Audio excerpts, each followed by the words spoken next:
యేసు ప్రభు సమాధి వద్దకు ఎవరు పాలు పోయడానికి రాలే. ఆ ఆచారం అక్కడ లేనే లేదు, లేదు అక్కడ.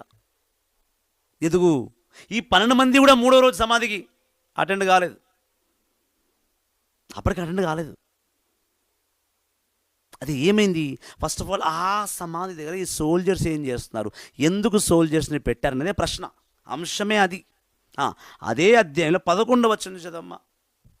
మత్తయి సువార్త 28వ అధ్యాయం 11వ వచనం. ఆ ఆ స్త్రీలు వెళ్ళుచుండగా సమాధిన కావలి కాయుచున్న సైనికులు కొందరు నగరములోనికి వెళ్ళి జరిగినదంతాయు ప్రధాన యాజకులకు తెలిపిరి. ఆమేన్. ఇప్పుడు దీన్ని చదివావు కదా. ఇప్పుడు మత్తయి సువార్త 27వ అధ్యాయంలో 62వ వచనం చదువు. ఇది ఇంకా చాలా ప్రాముఖ్యం. మత్తయి సువార్త 27వ అధ్యాయం 62వ వచనం.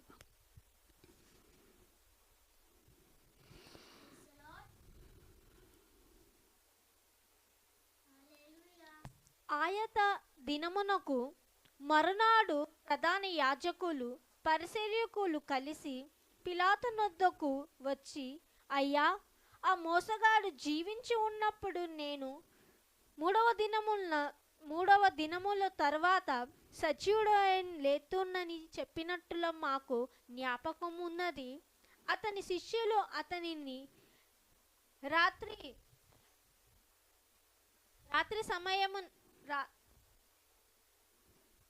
రాత్రి సమయమున దొంగలించుకొని పోవచ్చు, మృతుల నుండి బ్రతికి లేచెను అని జనులు చెప్పుకొందురేమో.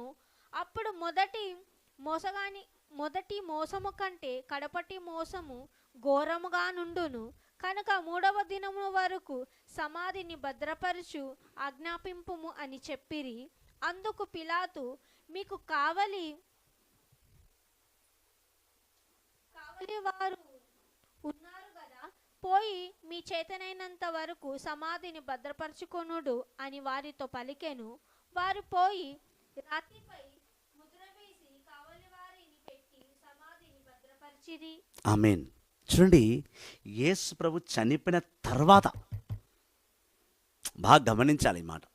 యేసు ప్రభు చనిపోయిన తర్వాత ఈ పిలాతు వద్దకు ప్రధాన యాజకుడు, అంటే కైప్రస్ ప్రధాన యాజకుడు, కొంచెంమంది ఫరిసయ్యులు పోయి పిలాతుని అడుగుతున్నారు, పిలాతు, మాకు యేసు ప్రభు 3వ రోజు తిరిగి లేస్తాడు అని చెప్పిన మాట మాకు గుర్తుంది.